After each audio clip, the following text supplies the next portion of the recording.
She became the killer to stop him.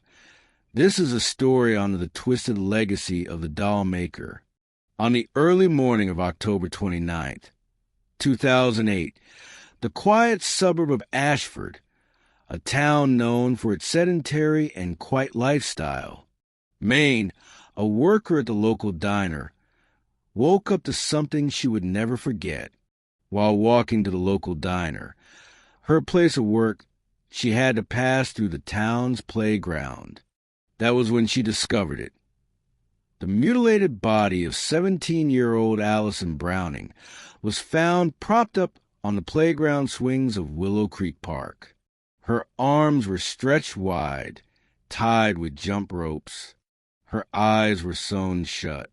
Her mouth stuffed with dirt and pine needles. A rusted locket dangled from her neck, engraved with a date, November 6, 1992. But Allison wasn't born until 1991. Her stomach had been sliced open. No organs were missing, but a porcelain doll had been placed inside, a red ribbon tied around its neck.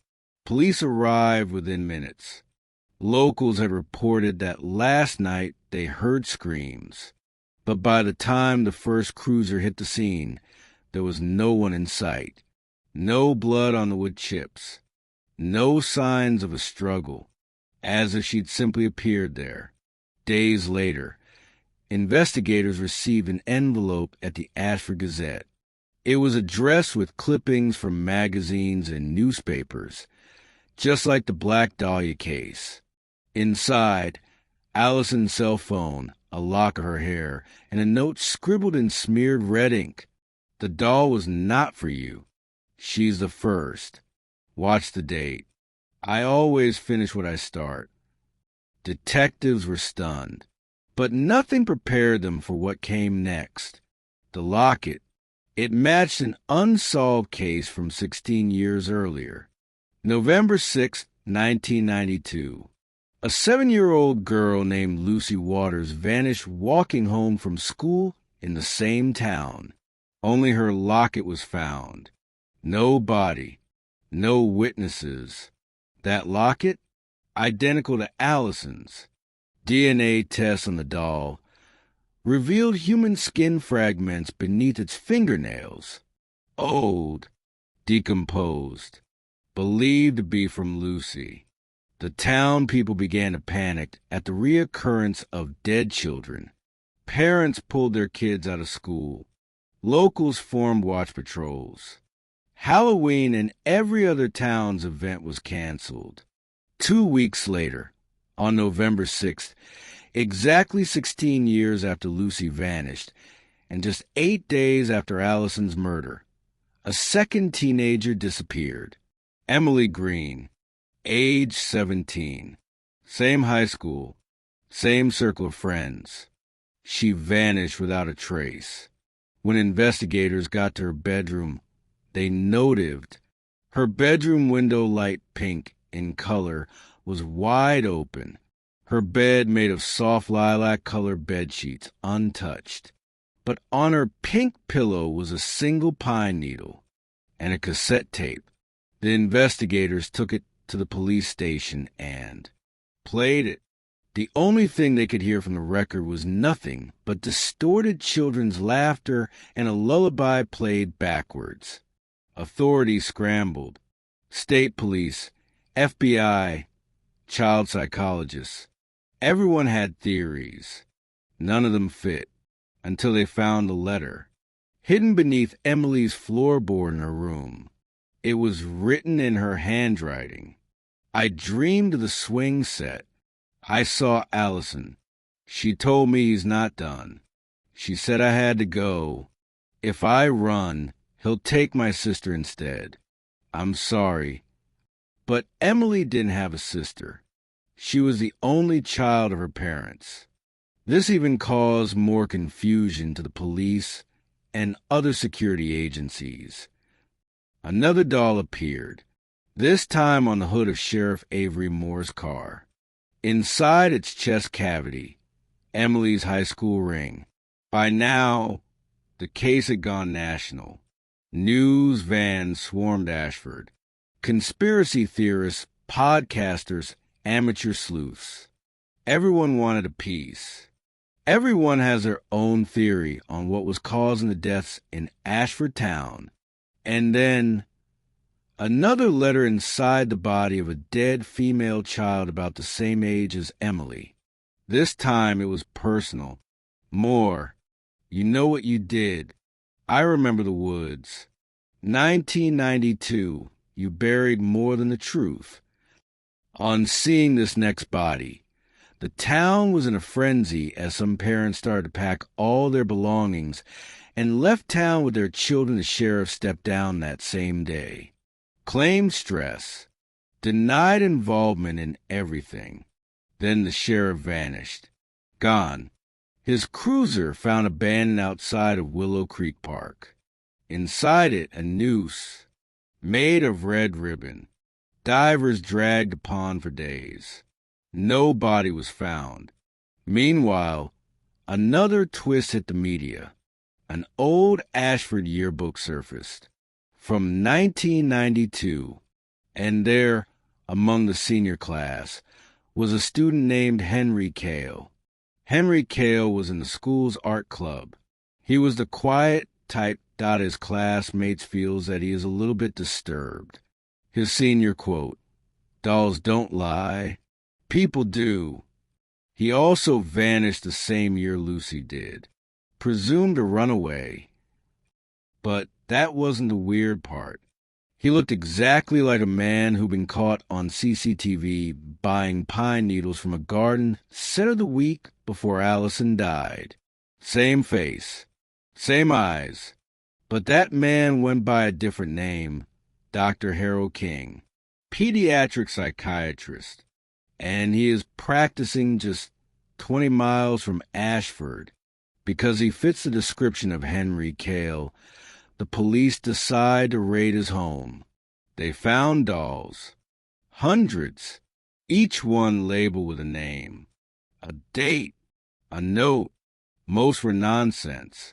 But some matched missing persons cases. Cases that were going back decades.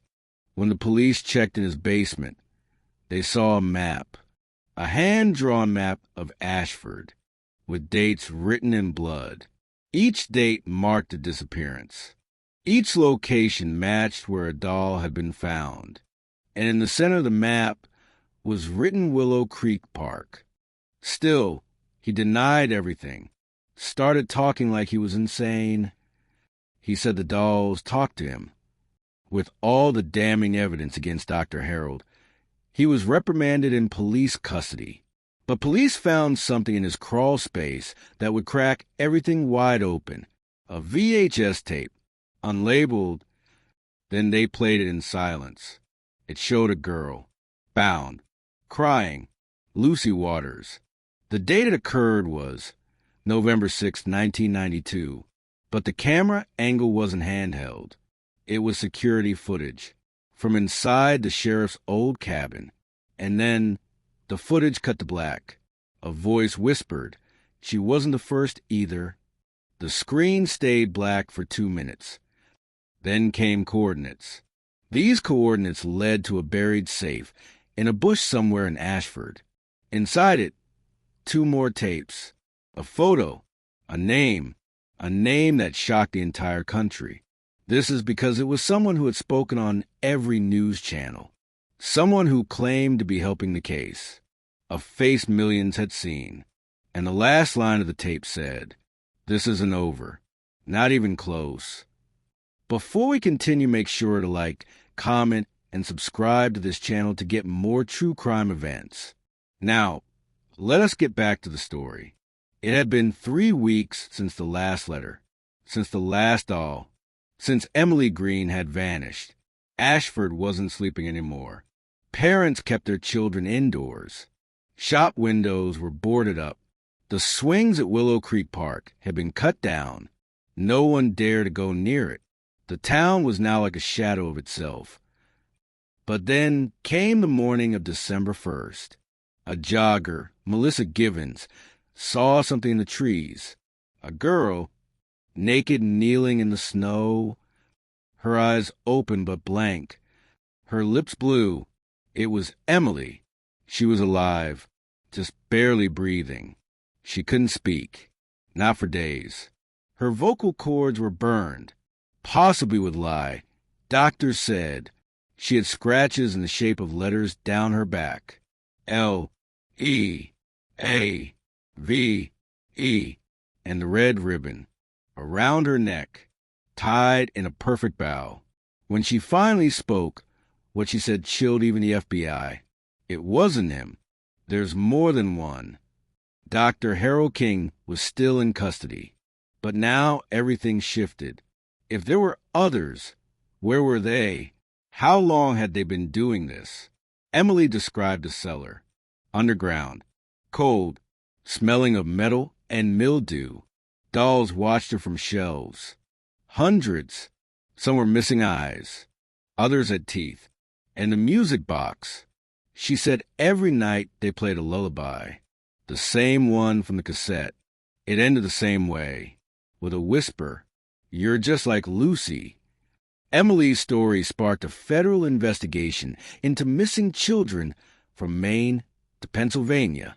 The map found in Dr. Harold's basement suddenly looked bigger, broader, coordinated. They went back to the safe, re-examined the contents. 2 tapes. One showed Sheriff Moore talking to a teenage girl, Lucy, laughing, then dragging her by the wrist. The second, a dark room, a figure in a porcelain mask, speaking to someone off camera. She's ready. The photo in the safe was the real bombshell. It was a grainy snapshot of a community theater cast in 1991. The town production of Hansel and Gretel. 5 of the faces were known. Lucy Waters, Sheriff Moore, Harold King, and 2 more, the mayor, Mayor Paul Grant, and news anchor Deborah Wills. These were the 2 people leading the public charge to solve the case. When they were both confronted, both of them denied everything, claiming that the photo meant nothing. But the internet exploded, accusing them of committing the murders of the girls. They even had a trending hashtag. /# Ashford cover-up trended for days. The mayor went silent. Deborah Wills disappeared mid-broadcast. Her camera cut. Her mic died. She never returned. Her car was found later that night. In it, a porcelain mask. And a live feed, broadcasting straight from the woods outside Willow Creek. It showed a small clearing, a circle of dolls, and a new locket. December 13th, 2024. The date hadn't come yet. Everyone in Ashford knew what it meant. Another victim. Another girl. The locket was taken to Emily, where she was recovering at the hospital, to find out if she can say something about the locket. Emily screamed when she saw the locket. That's her. That's Rachel. A girl no one had ever heard of. The name Rachel did not come up among others seen at Dr. Harold's house. But Rachel was real. Emily said she met her in the cellar. She was newer, younger, 12 maybe. Rachel wasn't from Ashford. She had been brought there by a woman. Emily described the woman that brought Rachel as a lady with blonde, wears glasses, and has a voice like a kindergarten teacher. The police pulled school records, photos, searched missing child databases. And there she was, Rachel Lynn, age 11, last seen 2 towns over. Reported missing 3 days before Allison was killed. No one had connected the cases. Until now, agents raided the house of Deborah Wills, as they cannot find her since she and the mayor's name came up in the investigations. Her house was empty, but her basement told a different story. A crib, a row of wigs, child-sized clothes, a TV with a looped VHS labeled Practice. They pressed play. It was a girl, sitting in front of a mirror, makeup smeared across her face, whispering, "I'm not Rachel. I'm Gretel. I'm not Rachel." I'm Gretel. Then they heard footsteps in the background. Then the tape cut. The screen went black. One word appeared in red. Finale. / to be continued. Watch out for the part 2 tomorrow. Part 2 will reveal the real monster. Be sure to like, comment, and share this video. If you find it interesting, subscribe to our page as well.